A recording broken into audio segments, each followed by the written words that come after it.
Alguna noche nos encontrábamos en Ledanzig. Nunca podíamos pronosticar cuándo aparecería Oliver. Tan solo salía a escena e igual de repentinamente desaparecía. Unas veces solo, otras acompañado. Cuando Chiara venía a nuestra casa, como cuando había hecho desde que era una niña, se sentaba en el jardín y miraba hacia afuera, a la espera de su llegada. Entonces, mientras pasaba el tiempo y ya no teníamos nada más que decirnos, me preguntaba: ¿y Oliver? Fue a ver a la traductora. O bien, está en la biblioteca con mi padre. O está en la playa. Bueno, entonces me voy. Dile que he estado aquí. Se acabó, pensé. Mafalda negó con la cabeza, con una mirada de reproche compasivo.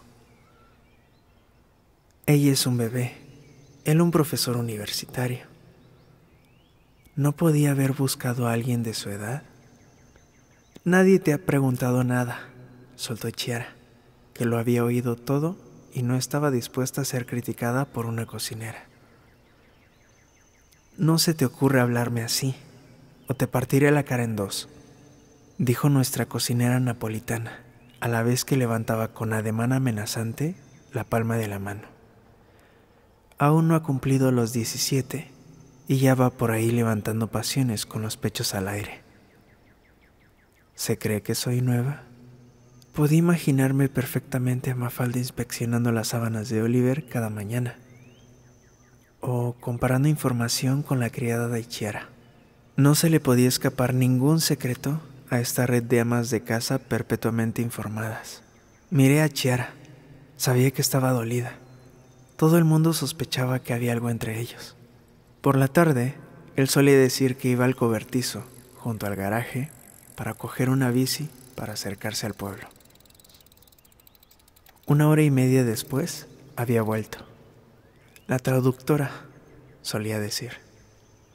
Sí, la tradutrice, canturreaba Mafalda. En ocasiones nos encontrábamos fortuitamente en el pueblo. Un día estaba yo sentado en el café donde algunos de nosotros solíamos quedar por las noches, después de ir al cine o antes de ir a la discoteca, cuando vi a Chiara y a Oliver salir hablando de un callejón contiguo. Él iba comiendo un helado con la mano, mientras que ella se agarraba el brazo libre con los dos suyos. ¿De dónde habían sacado el tiempo para intimar tanto? Daba la sensación de que tenían una conversación interesante. ¿Qué estás haciendo tú aquí?, me dijo al verme.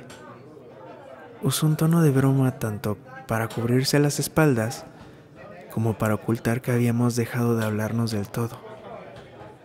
Pensé que era un truco barato. Nada, pasar el rato.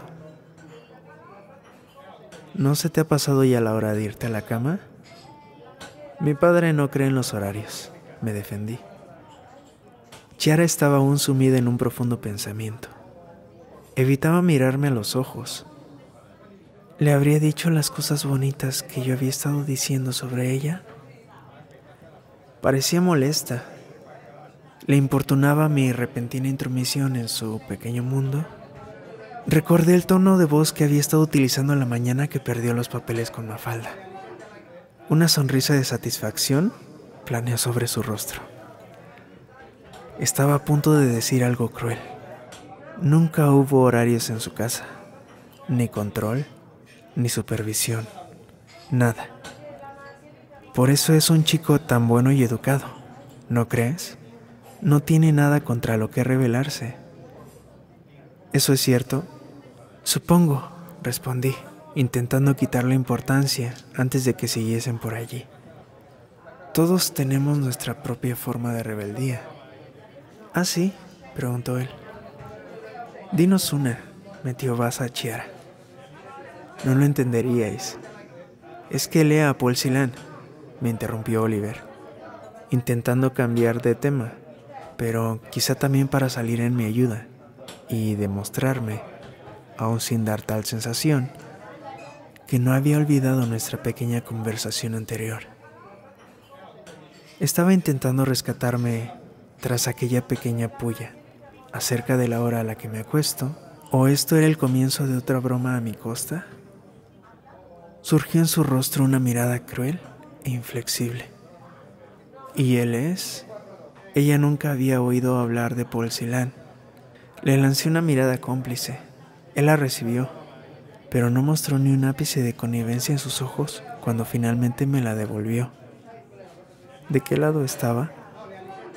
Un poeta, susurró mientras comenzaban a dirigirse paseando hacia el centro de la piseta, y me dedicó un improvisado. Luego, vi cómo buscaban una mesa vacía en uno de los cafés adyacentes. Mis amigos me preguntaron si él estaba tirándole los tejos a ella. No lo sé, respondí yo. Entonces, ¿lo estaban haciendo? Eso tampoco lo sabía. Me encantaría estar en su lugar. ¿Y a quién no? Pero yo estaba en el cielo. Que recordase la conversación que habíamos tenido sobre Celan me aportó una especie de tónico que no había experimentado durante muchos días. Contagiaba todo lo que tocaba. Una simple palabra, una mirada y me llevaba al cielo. Al fin y al cabo, ser así de feliz quizá no fuese tan difícil.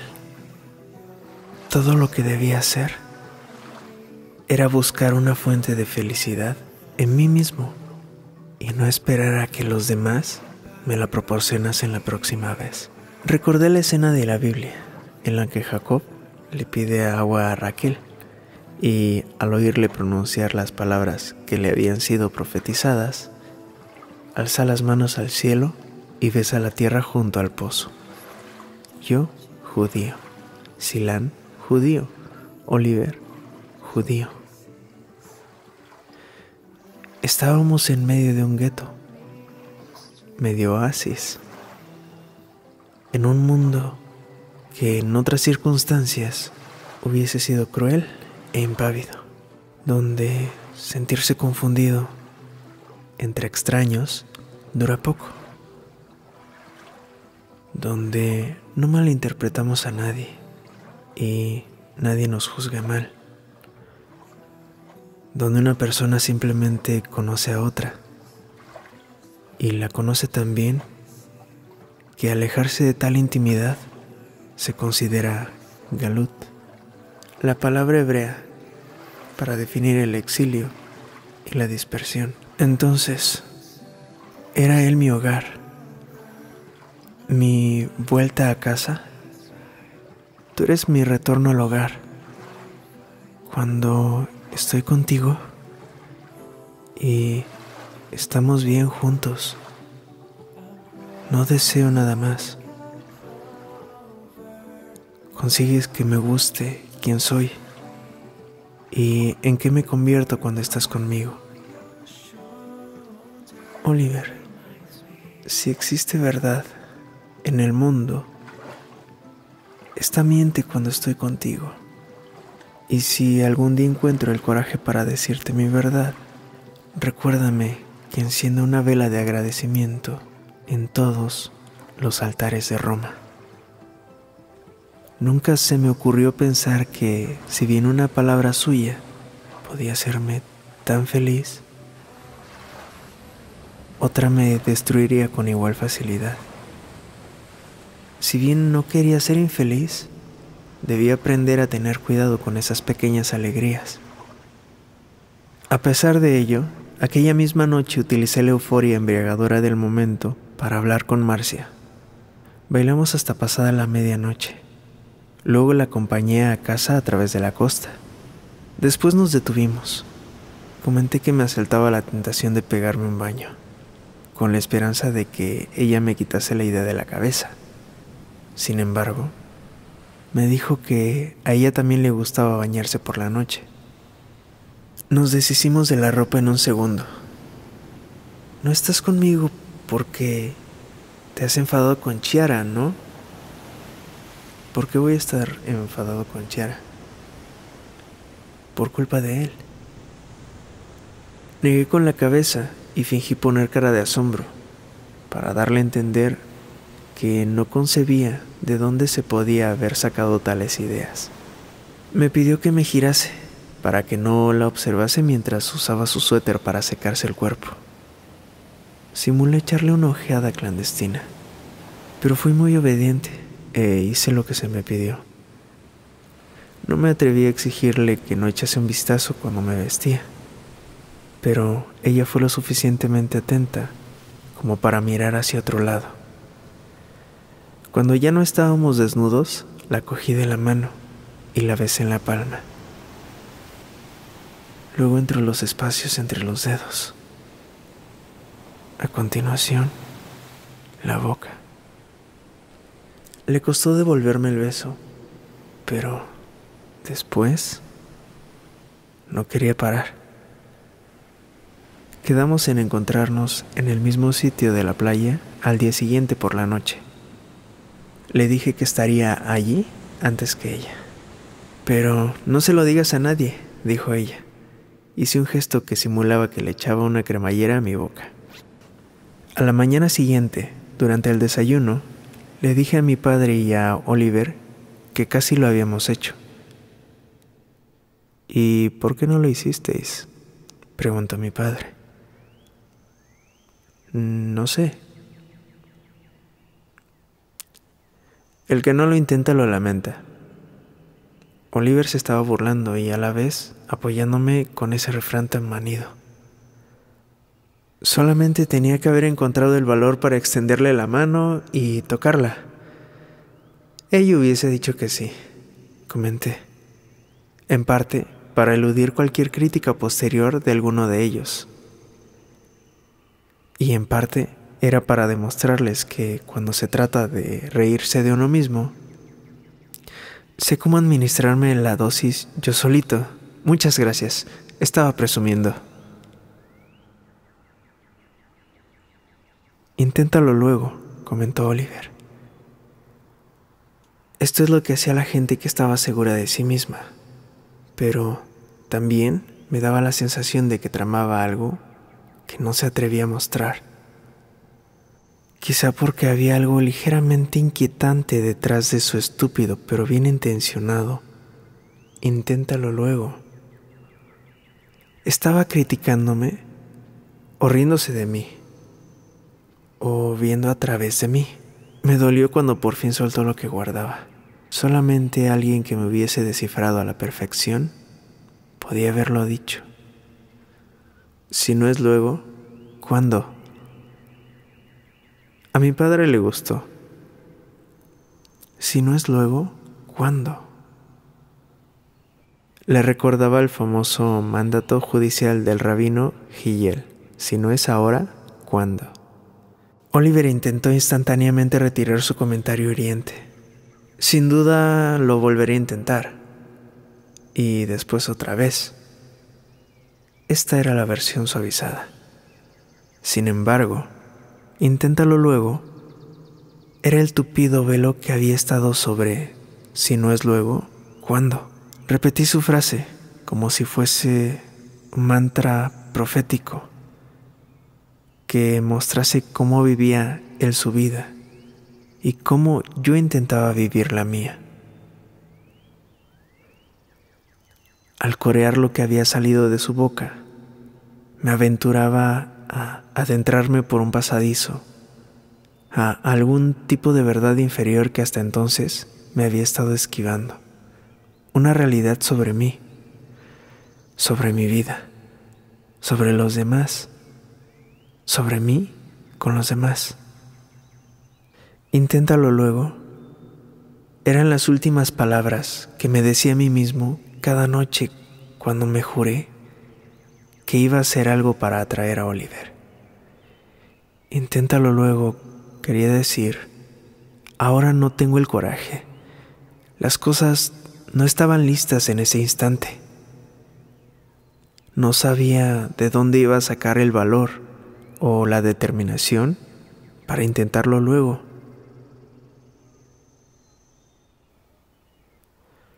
No obstante, tener la intención de hacer algo en lugar de sentarme pasivamente, me hizo sentir que ya estaba realizándolo, como si estuviese recogiendo los beneficios de un dinero que no había invertido, ni mucho menos ganado. También sabía que estaba construyendo un fortín alrededor de mi vida con muchos inténtalo luego, y que los meses, las estaciones, los años enteros podían escaparse de mis manos con un simple san inténtalo luego en el santoral de cada día. Inténtalo luego funcionaba para la gente como Oliver. Si no es luego, ¿cuándo? Era mi doctrina. Y si me había descubierto y había destapado todos y cada uno de mis secretos con esas 5 afiladas palabras, tenía que hacerle saber que me resultaba totalmente indiferente. Lo que hizo que cayese en barrena fue cuando hablé con él unas cuantas mañanas después en el jardín y me enteré no solo de que estaba haciendo oídos sordos a todos mis halagos de parte de Chiara, sino que también iba desencaminado. ¿Qué quieres decir con que voy desencaminado? No estoy interesado. No sabía si quería decir que no estaba interesado en discutir o que no estaba interesado en Chiara. Le interesaba a todo el mundo. Bueno, igual sí, pero a mí no. Aún no lo tenía claro.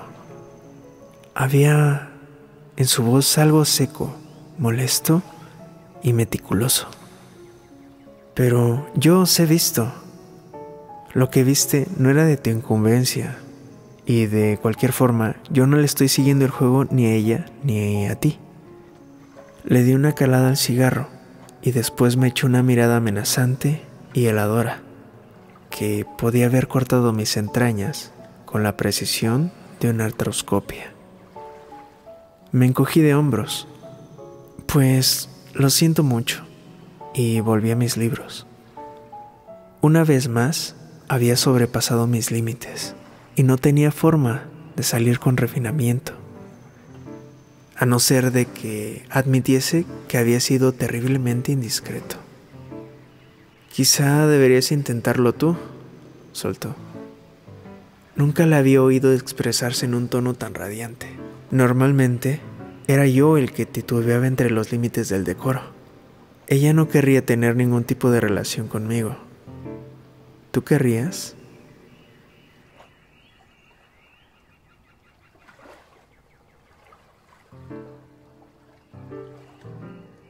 ¿Hacia dónde nos dirigíamos? Y porque tenía la sensación de que unos pasos más adelante me aguardaba una trampa.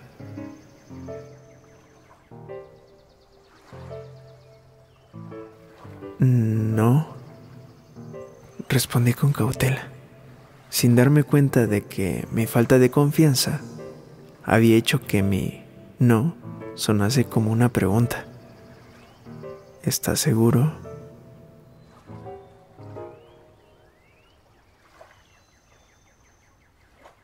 Había estado de alguna manera dándole a entender todo este tiempo que la deseaba.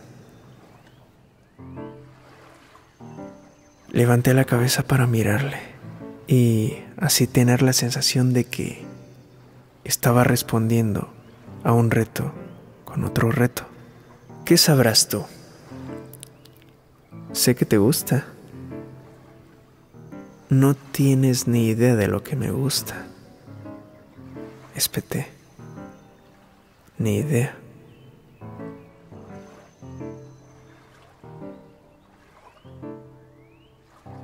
Procuraba que sonase con un tono de superioridad y misterio, como si me estuviese adentrando en una esfera de la condición humana sobre la que alguien como él no había oído hablar jamás. Sin embargo, solo había conseguido sonar malhumorado e histérico. Un lector del alma humana menos astuto hubiese visto antes en mis constantes negaciones los terroríficos signos de la admisión nerviosa en busca de una excusa con respecto a Chiara. Un observador más sagaz, por otra parte, lo hubiese considerado un preámbulo a una verdad totalmente distinta. Abre la puerta del todo a tu cuenta y riesgo, créeme, no quieres oírlo. Quizá deberías irte ahora que aún estás a tiempo. Pero también era cierto que si él mostraba claros signos de sospechar la verdad, yo haría un mayor esfuerzo para quitarle la idea de inmediato. Si, en cambio, no sospechaba nada, entonces mis palabras nerviosas le dejarían indiferente de igual forma. Al final, yo estaría más contento si él pensaba que yo deseaba a Chiara. Si, en cambio, no sospechaba nada, entonces mis palabras nerviosas le dejarían indiferente de igual forma. Al final, yo estaría más contento si él pensaba que yo deseaba a Chiara, que si forzaba más la situación y conseguía que me tropezase una y otra vez conmigo mismo. Me habría quedado sin palabras y me habría ido donde mi cuerpo quería ir muchas horas antes, sin ninguna agudeza preparada. Me ponía muy rojo por haberme ruborizado, haber confundido las palabras y finalmente haberme derrumbado. Y entonces, ¿dónde estaría? ¿Qué diría él? Mejor hundirme ahora, pensé, que vivir otro día más barajando las posibles soluciones al inténtalo luego. No, mejor que no lo supiese nunca. Podría vivir con eso. Siempre podría vivir con eso. Ni siquiera me sorprendió lo fácil que me resultó aceptarlo.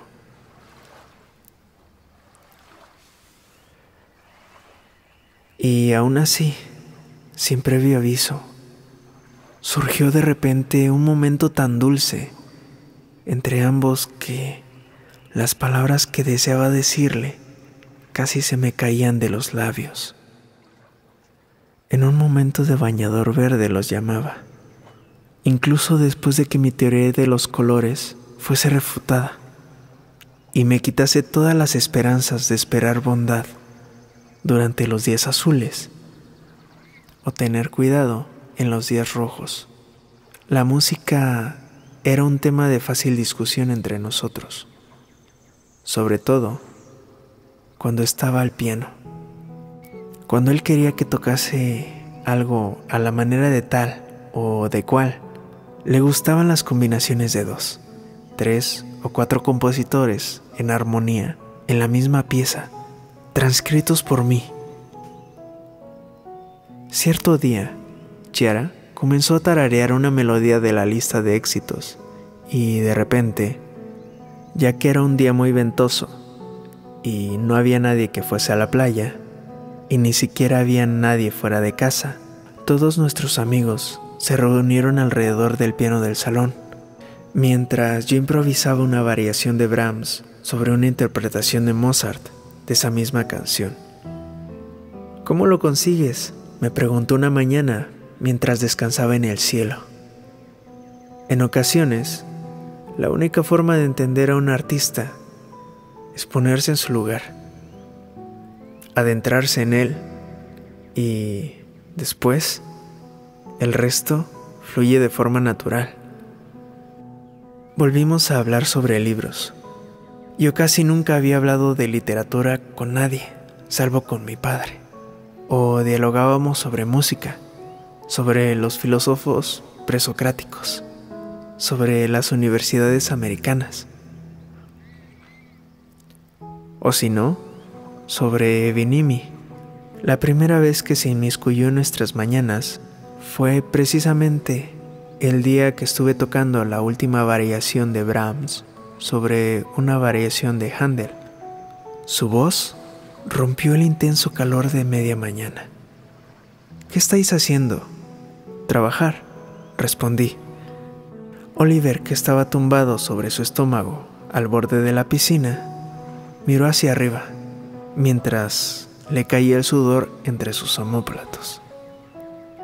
Yo también, respondió cuando ella se giró y le hizo la misma pregunta. Tú estabas hablando, no trabajando. Es lo mismo. Ojalá yo pudiese trabajar, pero nadie me da trabajo. Oliver, que no la había visto nunca antes, me miró completamente impotente, como si no conociese las reglas de la conversación. Oliver, te presento a Vinimi, nuestra vecina de al lado. Ella le ofreció la mano y él la saludó. Nacimos el mismo día, pero ella tiene 10 años. Es también un genio. ¿Es verdad o no que eres un genio, Vinimi?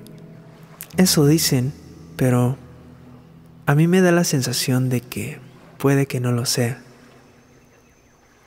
¿Y eso por qué?, indagó Oliver, asegurándose de no sonar demasiado condescendiente. Sería de muy mal gusto por parte de la naturaleza el haberme hecho un genio. ¿Cómo dices? Oliver parecía más asombrado que nunca. No lo sabe, ¿no?, me preguntó delante de él. Negué con la cabeza.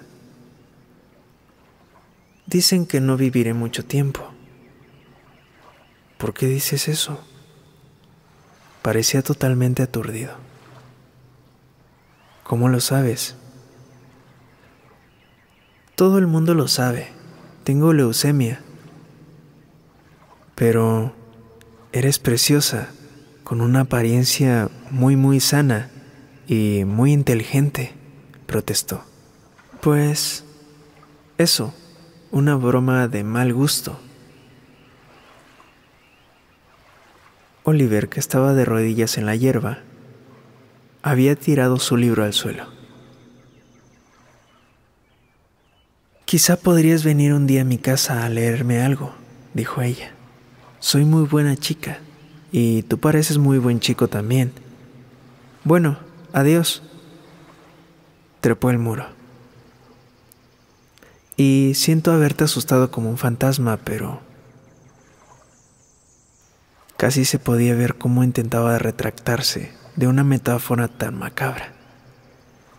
Si la música no nos había acercado ya lo suficiente, al menos durante aquel día y por unas horas, la aparición de Vinimi lo consiguió. Charlamos acerca de ella toda la noche. No tenía que buscar sobre las cosas que dialogar. Él se encargó de hacerlo y preguntar casi todo el rato. Oliver estaba hipnotizado. Por una vez, no hablaba sobre sí mismo.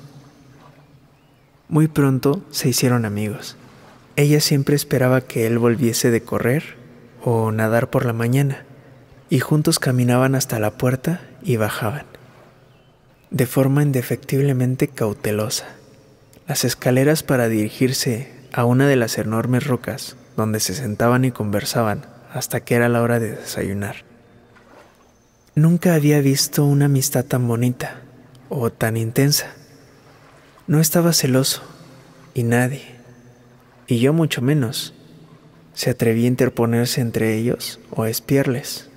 Nunca olvidaré cómo ella le daba la mano una vez que había abierto la verja hacia las escaleras que daban a las rocas. Pocas veces se aventuraba a ir tan lejos, a no ser de que fuese acompañada de alguien más mayor. Recuerdo aquel verano. Nunca soy capaz de ordenar los eventos. Hay algunas escenas cruciales. Por todo lo demás, todo lo que recuerdo son momentos repetidos. El ritual, yo sentado en mi mesa. Más tarde, ir a correr o a nadar.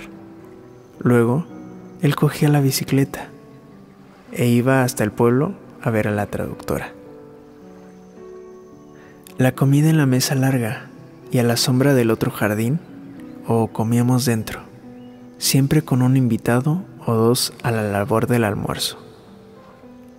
Las horas vespertinas, espléndidas y opulentas, repletas de sol y silencio.